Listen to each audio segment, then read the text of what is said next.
Hello, I'm Tara Ruckman. And I'm Stephanie Howe, and we are Control the Chaos EDU. Are you burnout? Are you feeling frustrated or overwhelmed? Or maybe it's the opposite, and you're a go-getter and want to level up. Then it's time to dive in with real talk and solution-focused conversations.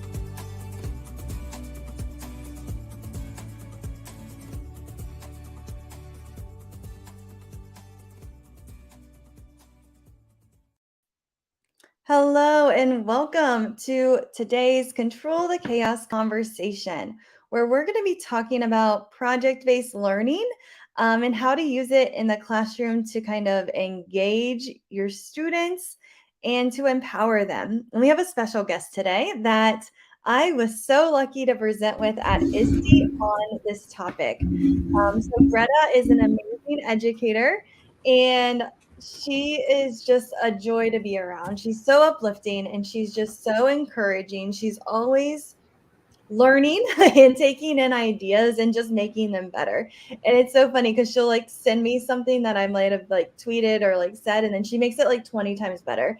And I'm like, oh my gosh, this is amazing. Like, you need to share it. But that's just the kind of person that she is, that she makes things better and she makes everybody around her just feel special for who they are. And I just love listening to her talk. Like, I'm engaged just by listening to her and her voice and her accent. I really just love being around her. She brings so much value. I'm so excited for her to be on the podcast show today with us. Yeah, so welcome, Greta. Go ahead and tell us a little bit about yourself and who you are. Okay. Hello, everyone. First of all, I want to thank you both for your introduction. It's so special to me to be here with you today, meeting you both in person. And spending all these days in ISTE has made my ISTE experience a lot better. I think it wouldn't have been the same without you. So I needed to say that. I know we got to see a little New Orleans together besides being in the conference. That was so much fun being on the rickshaw, and we had like the wind in our hair going down the road, and we were laughing. It was such a good time just to like build that professional learning network outside of the conference center too, right? And get to know each other a little bit. I can't wait to Philly to see you again, like in person. Yeah, and it's kind of funny because when you go to ISTE, like, I don't know, you don't really know what's going to happen, right? Like, you're like, I know all these people from Twitter, but like, who am I really going to hang out with? And I think I hung out with Greta and Tara like the most.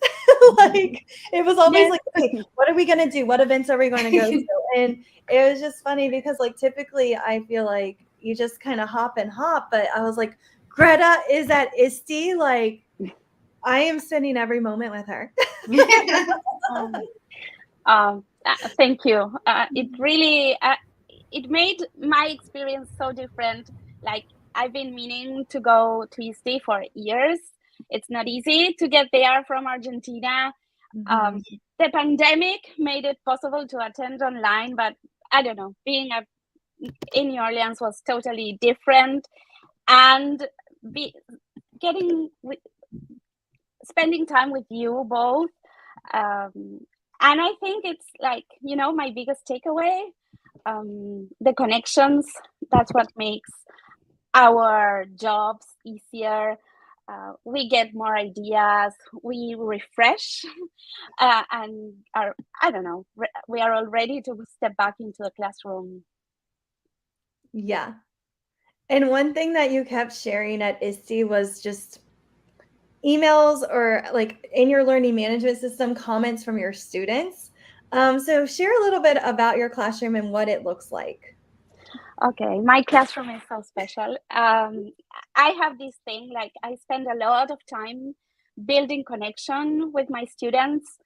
My first year teaching, I always share this because it really changed me as a teacher. I attended a workshop where it was a psychologist talking about how we need to love our students before we meet them. And I didn't understand what that meant at first. I hadn't stepped into the classroom, and I had a very difficult situation with a student. It was a student who had been through a lot, and nobody liked him at school. And for me, when I found that, he was automatically my favorite student. And I spent so much time trying to build connections with him, and I saw his change. He ended up being like a positive leader. He won an award. So it changed me, and I figured out the meaning of love your students before you know them. So I get to do that. I spend a lot of time building, connecting with them, and also creating an environment where they feel safe, where they are engaged, and they are not afraid to make mistakes. They can be their own selves, because I think that when they find that is when they are really able, to flourish and to become the best version of themselves. Yeah, I love that idea of loving your students before you know them. Like, I've never thought about it that way. Usually it's like, love your students after you hear what the teacher down the hall says about them. Or maybe you don't. Yeah, and it's so important too, because sometimes, when you think about the teachers that a student had the year before, maybe their relationship wasn't great. Maybe they didn't have a great middle school experience and they're going into the high school. But our kids change so much from year to year. Like, I think of my own kids and the amount of growth that they make in a year. So what you have to what they can grow through the summer, through the extended time off, and through the breaks, you learn so much new information when they're back in school. And loving your students, I could feel the passion in your voice when you talked about loving your students, and that right there is the starter of a great relationship and maintaining the relationship if you go into school with that mindset. Because there's so many things that we think of our mindset, right? If we got information from a teacher last year that the student struggled, and we go into the beginning of the school year with this mindset of this struggling student, there might be a little bit of a barrier there that you have to knock down before loving them. But if you go into the school year with a fresh mind, like you just shared, it changes your complete mindset and starts you off on the right foot. Yeah, so that's really amazing. Okay, so we know that you use PBL in your classroom. So why and what is PBL and what does it look like in your classroom? Okay. First, I teach English to Spanish speakers. We are a bilingual school. They learn English as a first language. We follow the Cambridge primary program curriculum. So my main goal, like my instructional goal, is to help them develop their reading, writing, speaking, and listening skills. But my school has this learn how to learn approach where critical thinking, reflection is super important. So doing project-based learning help us, cover the content, the curriculum standards, and also help them develop these life skills through a question, through a real life problem or challenge. We get them engaged in research, and through that research, then they create something and they share and present that with an authentic audience. The difference probably with, I don't know, doing a project is it's not that I teach and they do something with the information I gave them. They get that information. They work to get that information through research, different activities. Sometimes we bring experts into the classroom. Sometimes they come up with better ideas. We let them decide how their learning is going to is going to be like if they want to do more research on something, or maybe if the question we had at the beginning, maybe it has a different direction. So we let them have a voice, and they also get to choose how they share their learning. I believe that all kids are different. They all have different abilities. So let them share their learning the best way for them, so that they feel it's their project. It's more authentic. Yeah, and I love that focus of, I forget how you worded it because you said it better than what's going to come out of my mouth. But like teaching them to learn, like I forget how you exactly worded it, but like just that teaching students how to learn is an important skill that sometimes we don't focus on. And we just kind of keep it at that basic recall level. But really, when we give them the skills to learn to how to learn, then we're taking them to the next level of like empowerment, and it's exciting, and they get excited and they can use that skill forever. I mean, I'm always teaching myself new things. And I don't think I was taught how to learn in school. I was taught a lot of information, but I wasn't taught like how to learn. It just kind of had to come naturally, I think, later in life. Yes. Oh, Terry, you're muted. Oh, geez. Okay, so sorry about that. I don't know how that happened. But thinking about that, about teaching kids how to learn, right? Like, I can go back and there's probably a lot of content area that I don't remember. That is, I had to relearn again when I got to college or was interested in the topic. I had to go back and relearn it again because I never really learned how to learn it, if that makes any sense. But providing that authentic experience helps you have those interactions. But really, that's a skill that you need in college. That's a skill that you need even when you're not going to college. If you go straight into a career or a job or whatever it is that you do after school, knowing how to learn is super important skill in your life.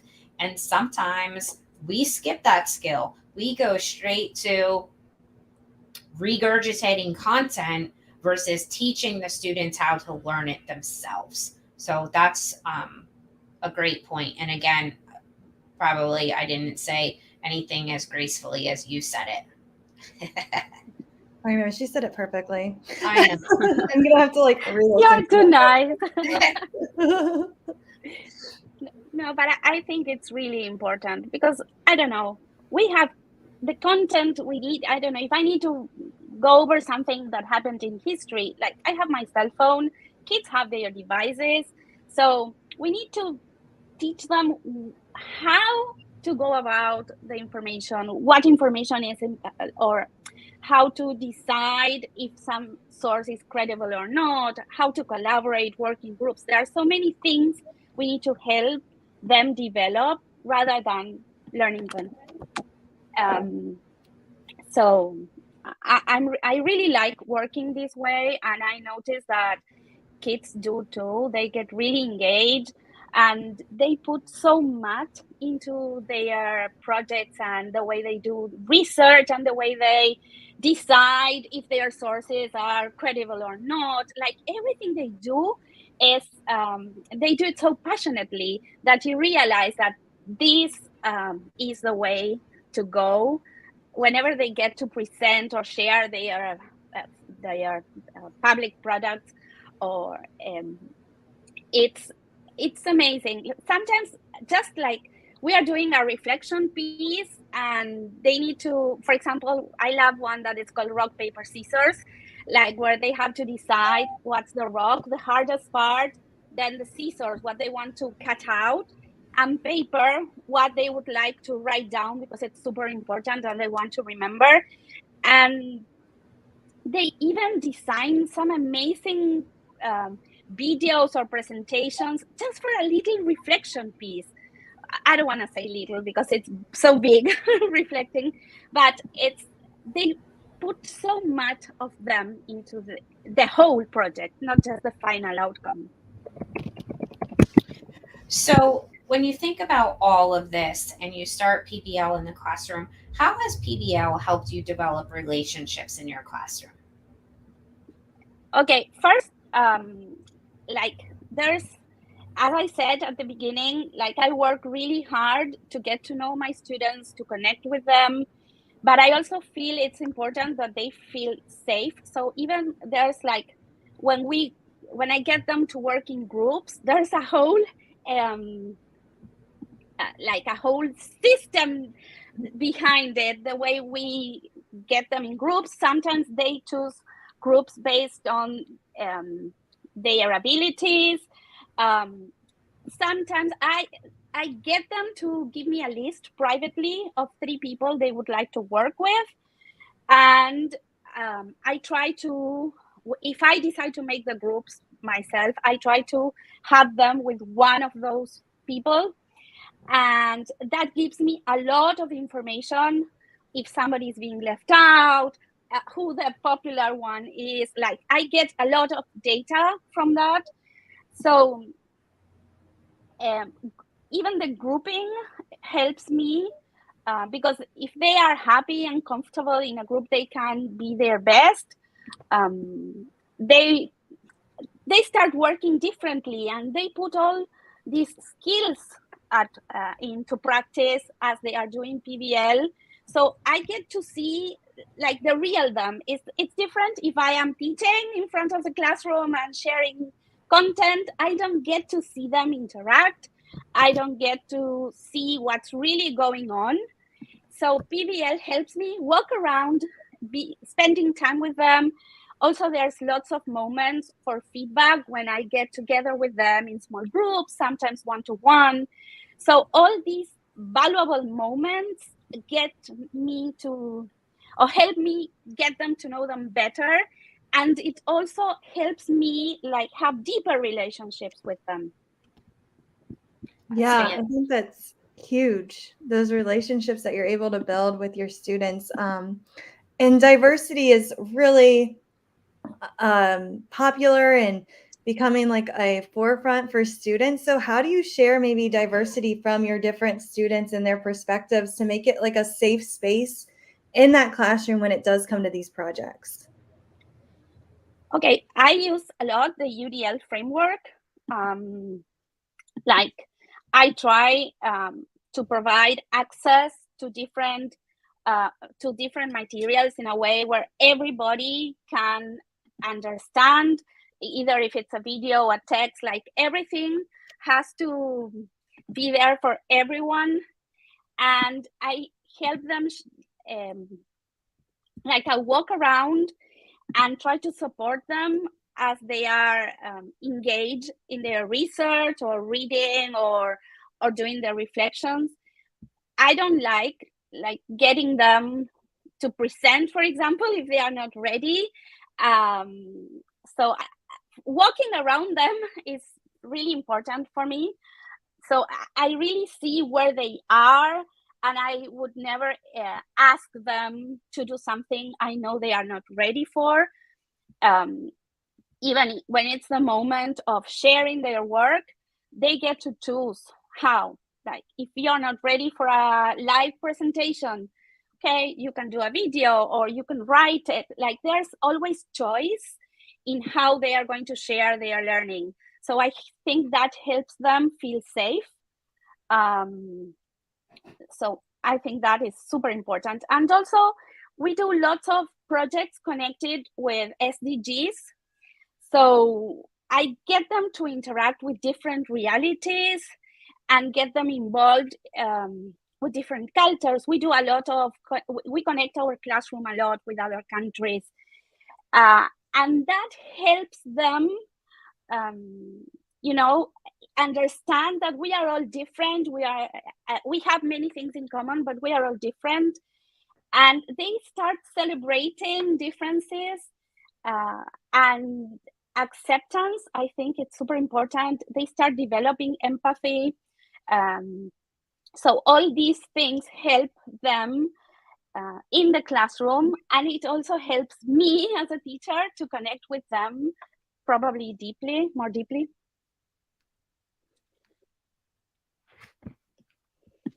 You're muted again, Tara. Gee, Mini, it's only Tuesday. Sorry. So tell us, here's what I want to know. We've talked about all the positive impact. We've talked about relationships. We talked about diversity. Those are really outcomes, right, of implementing an authentic learning experience and PBL learning experience. Tell us what, as you're building your project-based learning, as you're building these authentic experiences, what does that look like? Do you have a model of kind of what the lesson looks like in the classroom? Is every single lesson different? I mean, I know that we have a lot of choice, so every single lesson is different, but what are the steps of putting one of these project-based learning into action and implementing it within your classroom? Okay, like we are 6 grades, so we usually plan together with my colleagues. So we decide, like, we do backwards planning. We work on what we expect kids to do, and then we undo the project. We have like a project planning that kind of guides us, but it's like putting it together in the classroom, it's always different because you don't know what's going to happen. Sometimes things take you a bit longer, or so you need to readapt your plan all the time. I love messy classrooms, I have to admit. I love noisy classrooms, and sometimes I love it when my students come up with different things and the learning goes somewhere else. So I'm super flexible. So I have this project plan where I know what I should be doing, and of course I always keep like the skills I need to help them develop in mind. But I don't mind if like the lesson goes somewhere different. I really don't mind. I feel like a lot of teachers do mind, and that might be what bothers them in the noisy classroom. I was once on like a mystery hangout. I don't know if you've ever done that, where you like play 20 questions with another class. And I forget what the teacher called it, but she was like noisy learning, and I just loved that noise. Like I was like, oh, noise is okay, because I think sometimes teachers are like, oh, there's too much noise, or whatever, and they can't. They feel like that's wrong. They feel like a noisy classroom isn't okay, but noise is how we learn. Noise is how we get out our worst ideas, our best ideas, and collaborate with others. Yeah, I mean, just think about us at ISTE. How much noise was there surrounding us, right? Like we were nonstop talking, collaborating. There was always a little bit of noise around us. Now, there is so much as a thing of too much noise. So controlling some of that, having the noise, but in a controlled way, is also important as well, right? Not letting it get a little bit out of hands. They know, yeah.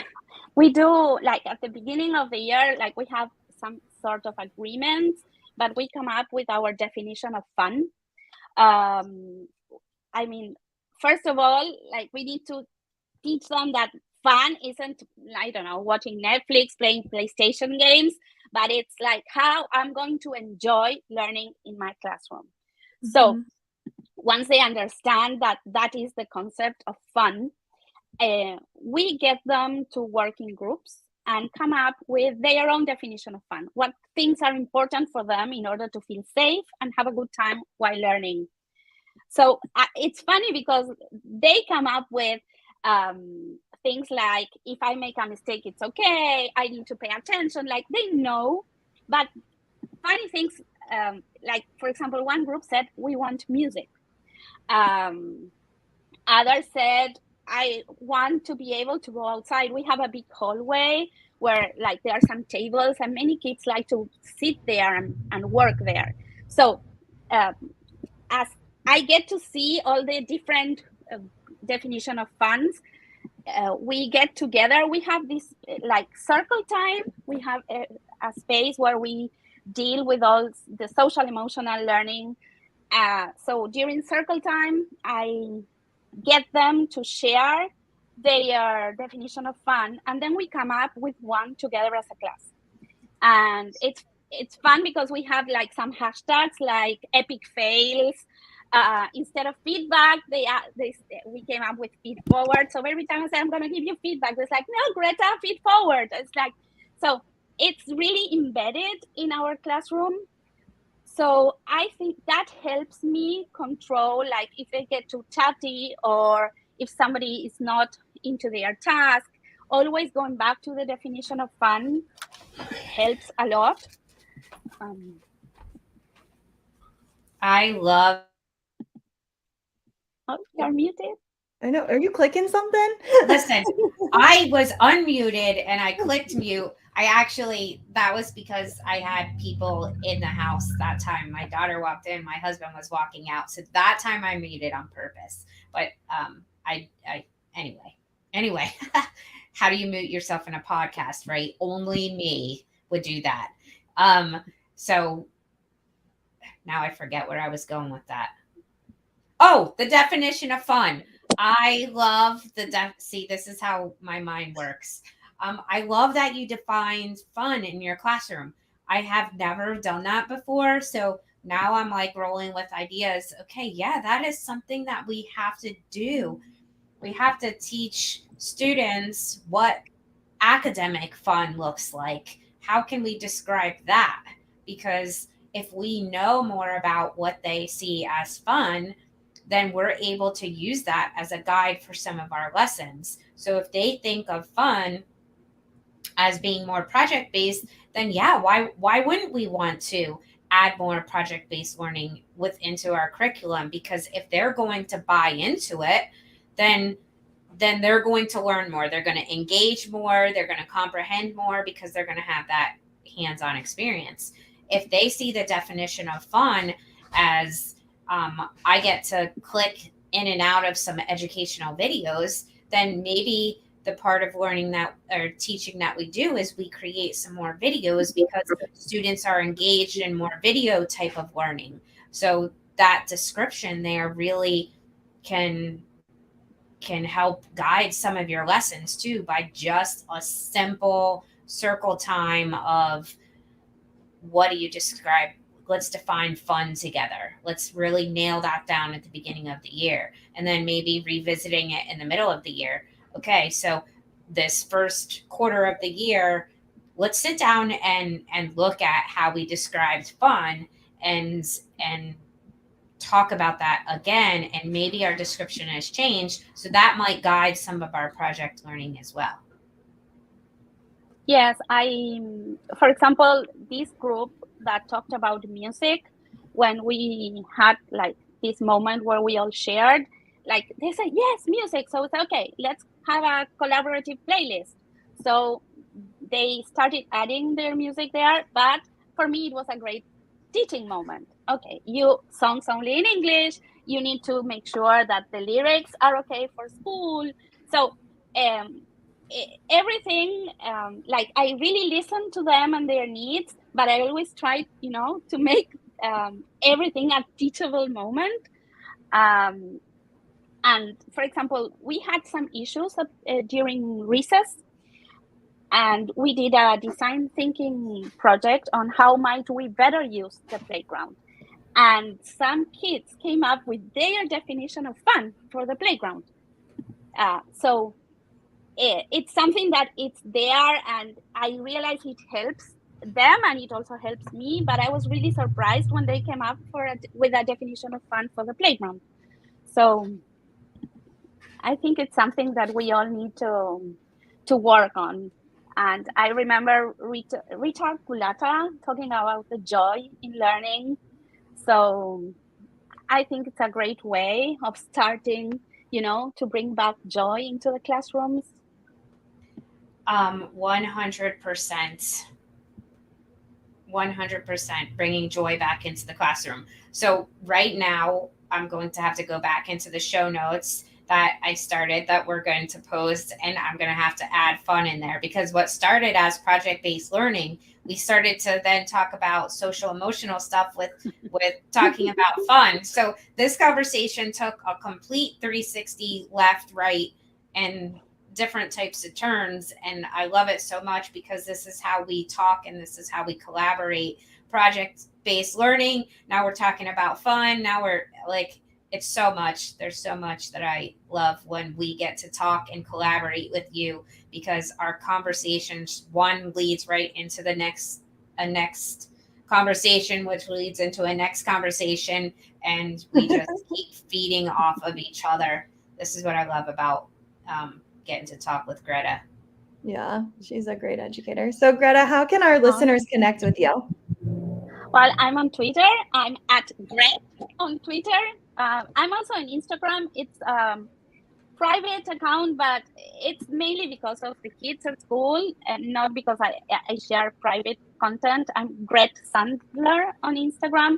I think I'm in every social network. I'm a social network addict, Twitter addict, especially. I love Twitter, but probably the best way to connect with me is on Twitter. I always share ideas and get engaged in conversations. And that's how I met you both. So it's amazing. It is amazing. And Twitter is such a great place to connect with other educators. 100%. So our call to action is connect with @Gret. Our Greta, connect with her. See, get her involved in project-based learning. Ask her questions. Build a professional learning network with her. If you don't follow her on Twitter, you definitely should. She's amazing, and she's also involved in so many other things with Twitter Spaces and ISTE. She's just a great professional to continue to build with. So connect with her, like, share, comment, leave us reviews on this episode. Please share this episode because we all want to share Greta's greatness. And subscribe to the podcast if you haven't. And until next time, control the chaos. Thanks for listening to Control the Chaos EDU. Check out the description for show notes. We look forward to connecting with you on social media. Subscribe to the weekly podcast so you never miss an episode. Control the chaos. Until next time.